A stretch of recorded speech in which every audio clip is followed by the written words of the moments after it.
senhor sabe quem foi Júlio Prestes? Não cheguei a conhecer ele. Júlio Prestes. O senhor sabe quem foi? Não lembro. Tenho lembrança.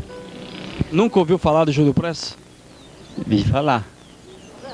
Vi falar que Júlio Prestes, e vi falar que Júlio Prestes era pessoa boa, né? Boa tarde. O senhor sabe quem foi Júlio Prestes?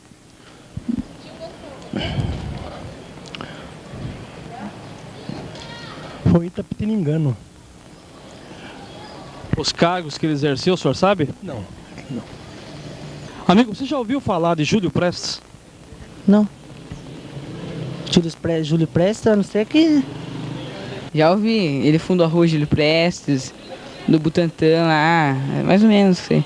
Agora da escola, já chegaram a falar sobre o Júlio Prestes? Já, é que eu tô meio esquecida. Já, ele foi nosso conterrâneo, quase foi presidente da República, mas se não fosse por Jânio Quadros, assim, o famoso do bilhetinhos, como era conhecido, ele poderia ser nosso presidente. Você estudou isso aonde? Não, na escola, do Peixoto Gomide. Quer dizer, você então tem um conhecimento de quem foi Júlio Prestes para Itapetininga? É, um conhecimento, não é tão amplo assim, mas é um conhecimento, sim. Júlio Prestes foi um governador. Só governador? Capão Harto. Meu irmão trabalhou na fazenda dele aí. Tem a rua dele aqui, e ele foi o nosso presidente, foi governador do estado, e nós lutando pro lado dele, perdendo pro Getúlio. Getúlio tirou ele fora. Ele está pegando de coração. Amigo da minha família. Meu avô fazia aquele tempo animais, eu fazia rema de couro pro pai do Fernando Prestes. Vamos começar pela revista Manchete. Revista Manchete, famosa no Brasil, dedicou um caderno grande a respeito da vida do Júlio Prestes, mostrando, pelo título aqui, os arquivos secretos da Revolução de 30. Essa revista Manchete, famosa revista Manchete, então nesse caderno sobre a Revolução de 30, fala muito no Júlio Prestes, mostrando a sua casa, seus amigos, suas reuniões, seus companheiros, com alguns itapininganos conhecidos. Júlio Prestes e sua esposa, ele acompanhando o brigadeiro Eduardo Gomes no estádio do Pacaembu, foi a última aparição pública dele. Momento de grande homenagem a ele. E a história contada de uma maneira que todos nós itapininganos devemos conhecer melhor.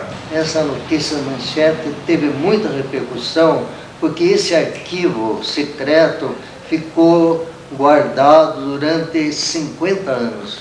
Então, quando ele veio a público, veio revelar muitas verdades que eram ignoradas do povo brasileiro e que era importante para a nossa história, se é para o Brasil, Itapetininga principalmente, né? Esse é um livro escrito pelo Mauro de Mello Leonel, falando sobre discursos sobre a personalidade do Dr. Júlio Prestes. Aqui uma homenagem a dois grandes brasileiros, Coronel Fernando Prestes e Júlio Prestes, dois itapininganos. Um livro escrito em francês sobre a personalidade do Dr. Júlio Prestes. A notícia, a versão que nós temos é de que estudantes universitários da França e de outros países do exterior pediam sempre mais dados sobre a vida do Dr. Júlio Prestes. Então, os amigos dele acharam que devia fazer com que isso constasse de uma publicação que foi escrita, foi impressa aqui no Brasil, em São Paulo, em 1930, tendo os dados da biografia dele, contando o o que houve de importante na vida dele, as suas realizações no governo do Estado, né, até essa época, de 1930. Estou vendo aqui, nesse livro em francês, uma fotografia de Guareí, onde foram feitas sondagens de petróleo. Foi na época dele, de governador. Aqui são poesias sobre Júlio Prestes. Escritas por ele, né? Escritas por ele. Uma série de poesias escritas por ele. A maioria foram publicadas em jornais de Itapetininga e de São Paulo. Com respeito a essa frase aqui, que é muito importante, Mauro, quem escreveu isso daqui foi... Não, ele parafraseava o Antônio Nobre, que é um grande poeta português, que escreveu um poema dizendo: sou neto de navegadores. E ele então escreveu dizendo: Júlio, tu és neto de bandeirantes, não tenhas medo de naufragar. Aqui encontramos uma revista denominada Ilustração Paulista, de 18 de maio de 1912, talvez uma das publicações mais antigas. Aqui dedicam um bom espaço a Itapetininga, a Júlio Prestes, Fernando Prestes, visita de Washington Luiz, Altino Arantes, a Itapetininga. Nas festas da inauguração da luz elétrica. Na festa da inauguração da luz elétrica, que aparece aqui. Agora, com respeito a esse livro aqui, que eu acho que tem coisas muito interessantes, Mauro. Começa com a fotografia do Júlio Prestes. E aqui nós vamos conhecendo, através de fotos, momentos da Revolução de 1924. Um momento triste da vida do Coronel Fernando Prestes. Os funerais do Coronel Fernando Prestes. Há uma quantidade de pessoas muito grande presenciando, participando desse momento solene onde ocorreu o sepultamento do Coronel Fernando Prestes. Um artigo sobre uma ocorrência triste também. Faleceu o senhor Júlio Prestes. O jornal é o Correio Paulistano e conta o que aconteceu no sepultamento, conta a tristeza que apossou-se de Itapetininga na época. Jornal de São Paulo, publicando dia 10 de fevereiro de 46. Com a morte do senhor Júlio Prestes, perde o Brasil um dos seus mais dignos filhos.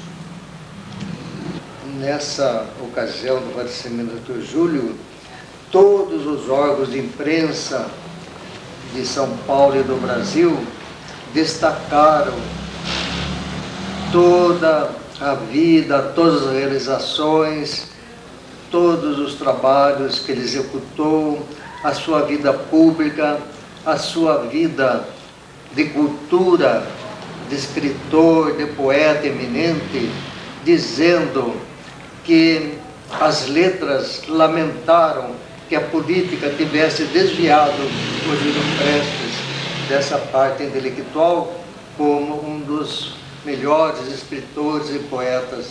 Ele faleceu do que, Mauro? Ele teve um problema cerebral, um tumor no cérebro. Né? Aqui o Diário de São Paulo, com o falecimento do senhor Júlio Prestes de Albuquerque, São Paulo perdeu um dos seus mais ilustres estadistas. O corpo do antigo presidente de São Paulo será sepultado em Itapetininga, sua terra natal. Foi uma hora em que todos reconheceram, até os inimigos dele, né? O Chateaubriand, que fez uma campanha no Diário de São Paulo contra a candidatura dele a governador do Estado, governador da República, depois se penitenciou, dizendo que ele reconhecia que tudo o que ele falou não era realidade, que os merecimentos do Júlio Prestes eram muito superiores a tudo que ele havia insinuado. Ele fez uma campanha forte, usando a imprensa de São Paulo, isso, jornal, contra o Júlio Prestes a favor do Getúlio. Isso. Depois se penitenciou. É isso. Algumas lembranças de Júlio Prestes, do jornal A Gazeta de São Paulo. Aqui uma foto com ele no Segue para o Exílio, ao lado do cônsul inglês Abbott, que o acompanhou a bordo. Para ver o destaque do Júlio Prestes no meio dos líderes dos estados, né?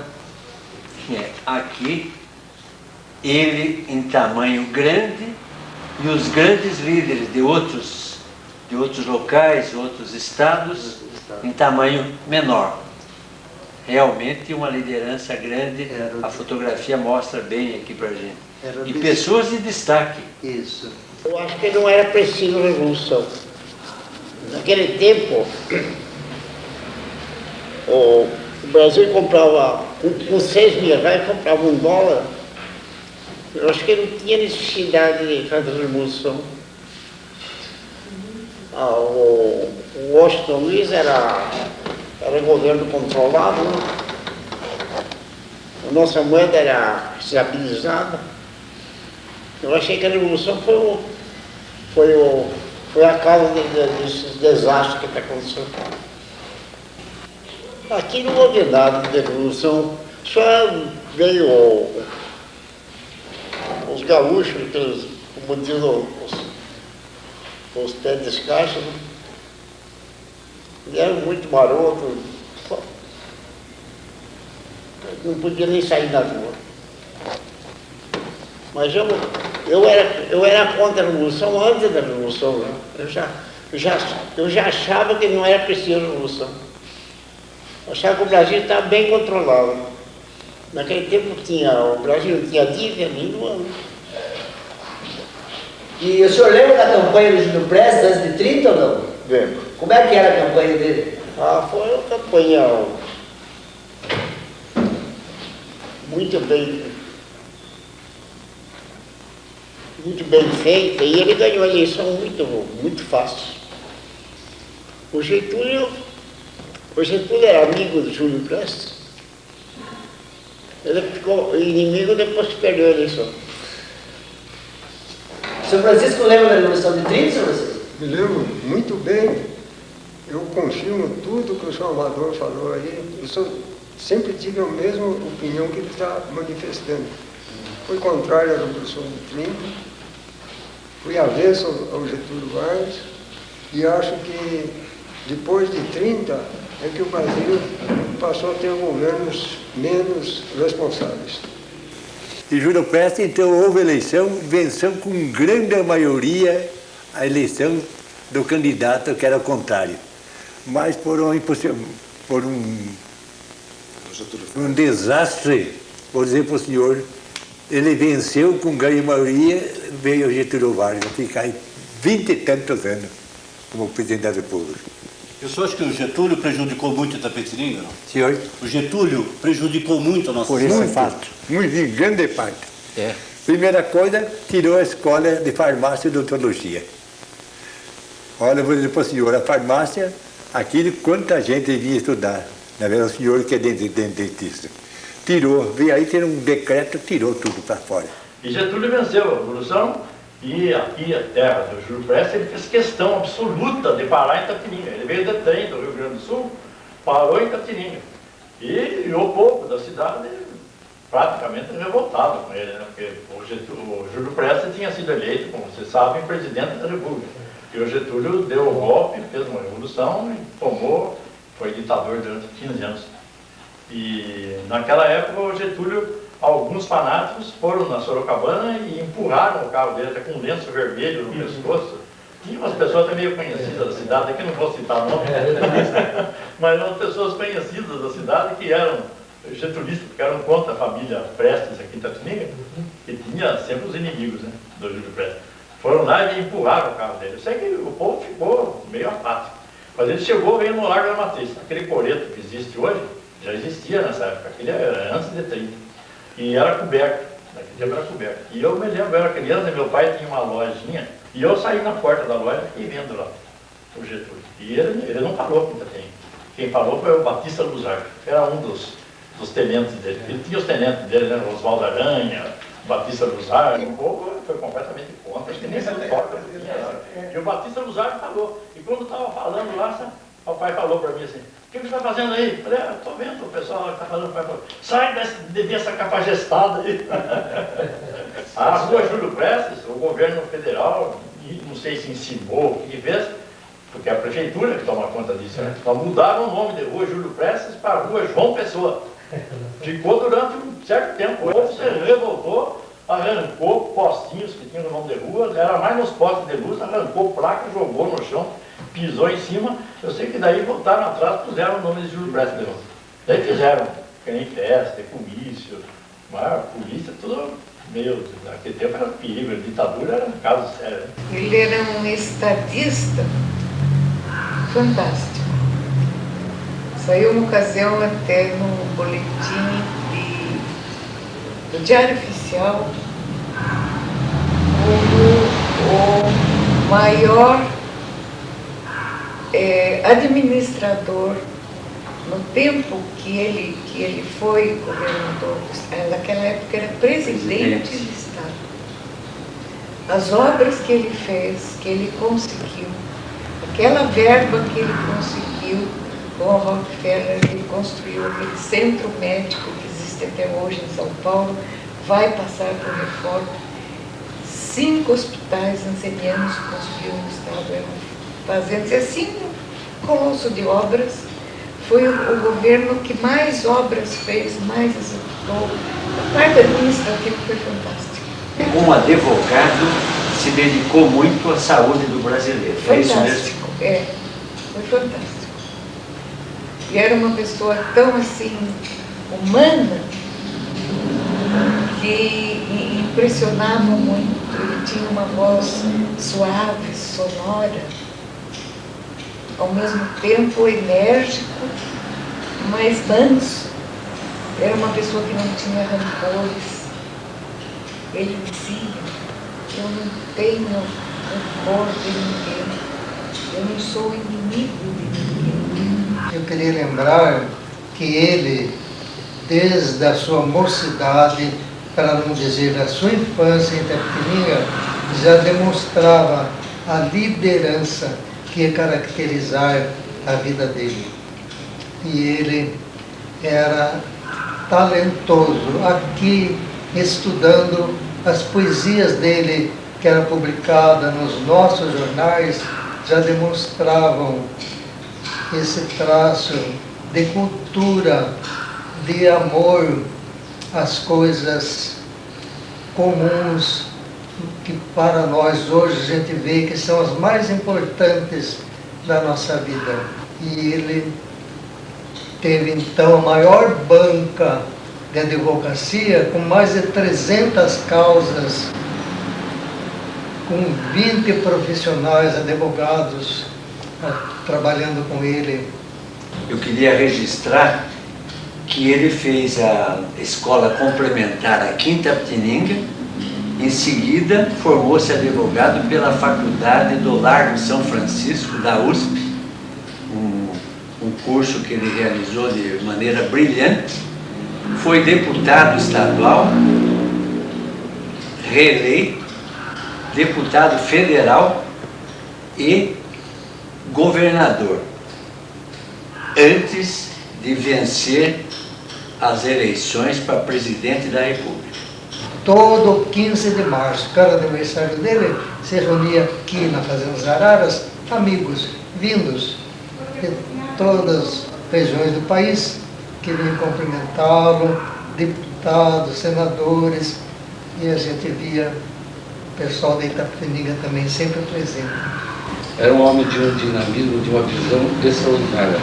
Haja vista que esse homem foi apontado para ser presidente da República, candidato a presidente da República. E só não foi porque aí veio aquela Revolução de 30 e atrapalhou tudo, né? E o Brasil tomou um outro rumo, que a minha nossa opinião não foi muito boa. O Brasil tomou um rumo errado. Tem pelo Getúlio Vargas, assim, faço entre os presidentes da República, tem altos e baixos, tudo, mas truncou. Depois de uma gestão fecunda que nós tivemos de Washington Luiz, que foi um grande presidente, de uma visão extraordinária, seria o certo seria dar continuidade com a presença de Júlio Prestes. Infelizmente não aconteceu. Eles já tinham trazido escolas para cá, escola normal, escola de farmácia, odontologia, estradas, ônibus, porque antes não tinha, as estradas eram deficientes e eles trabalharam muito nesse sentido. As ferrovias ele melhorou. E eu me lembro dele comentando, é um absurdo, pedra e boi, viajar de caminhão. Isso é para rodovia. Isso naquela época, 43, 44, não é? Há quantos anos? Extraordinária. E ele já tinha feito estradas de ferro, tudo desenvolvido, o máximo que puderam nas estradas de melhoria. Então havia uma expectativa muito grande naquela época. Aí aconteceu o contrário, vieram as perseguições, as destruições, não é? Os prejuízos. Foi muita gente, como foi em casa com o pai. E a família toda demandou. Então foi um caos. Cada um ia para um lado para se proteger das perseguições. Com relação, por exemplo, à energia elétrica aqui em Itapetininga, né? Foi inaugurada em 1912. Nós temos aquela revista que fala sobre a festa, as festividades de inauguração da empresa elétrica, porque antes nós tínhamos aqui os postes com umas luzes que eram como se fossem velas. Tinha pessoas que eram funcionários da prefeitura que iam acender os lampiões das ruas, né? Era essa vidinha. Então, a partir de 1912, realizou-se assim, uma festa muito grande em Itapetininga. Estiveram presentes aqui, dando assim apoio ao Coronel Prestes, o Dr. Washington Luiz e Altino Arantes, pessoas de grande destaque, né? Inclusive a Taliba Leonel, que era nascida aqui em Itapetininga e que fez a vida pública dele em Pirajá. Mas foi um fator de grande desenvolvimento para nós, foi a empresa, né? Que funcionou bem durante os tempos da República Velha, né? Depois que houve aquele problema que precisava ampliar as possibilidades da energia e nós não encontrávamos apoio nem no governo do Estado, muito menos no governo federal, que era no tempo do Getúlio, não se podia fazer nada por Itapetininga, né? Papai tinha construído aqui em Itapetininga uma usina de laticínios, que era a mais bem montada na América do Sul, porque havia o Valdomiro de Oliveira, que era o chefe da higiene, era muito exigente. Então o papai fez tudo dentro dos moldes da higiene que ele pediu. Era um maquinário todo importado suíço. O vovô tinha importado gado holandês. E aquilo acabou de repente, porque houve boicote do leite, o papai não pôde continuar a usina do laticínios.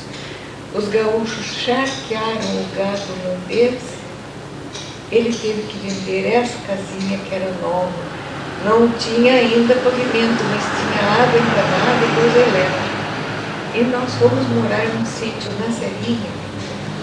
E vovô, tio Júlio foram para o exílio.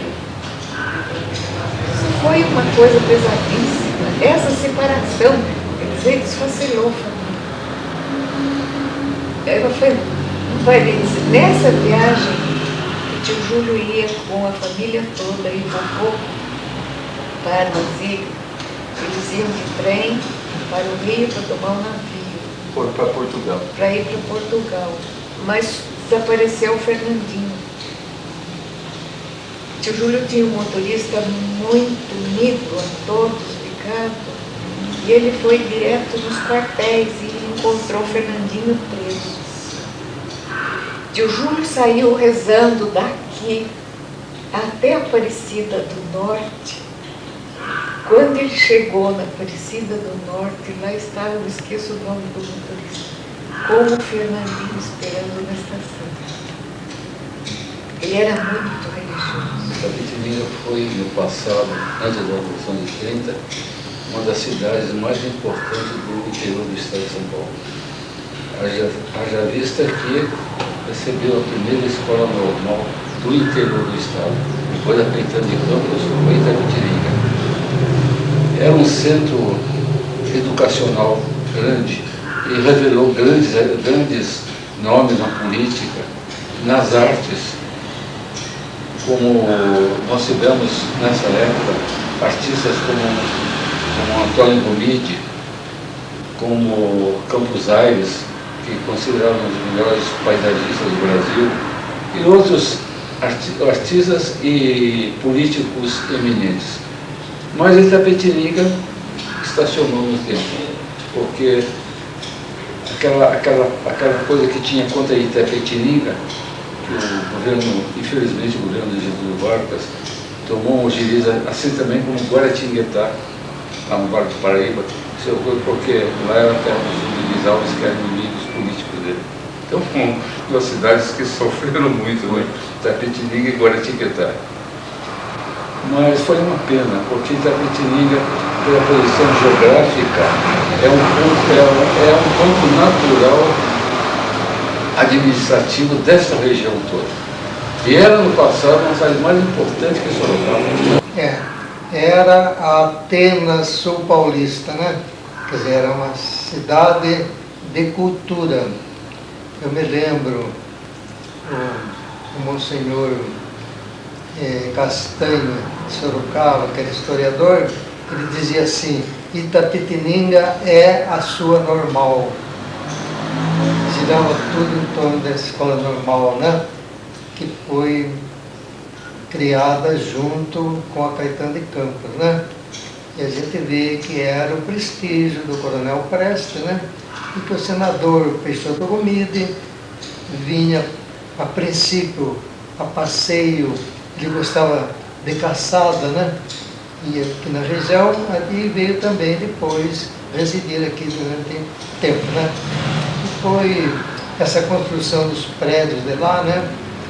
Que são projeto do Ramos de Azevedo, que foi também dos grandes prédios de São Paulo, do tempo de Júlio Prestes, né? Então, e foi assim, uma homenagem do Coronel Prestes ao Peixoto Gomide, que em vez das escolas daqui ter o nome do Fernando Prestes, ficaram com o nome do Peixoto Gomide. Nós sabemos que Sorocaba, a principal escola de lá tem o nome de Júlio Prestes, né? A praça principal de lá tem o nome de Fernando Prestes, né? Então, aqui houve assim uma espécie de gentileza do coronel para com outras pessoas que ele queria também considerar, né? Resolveram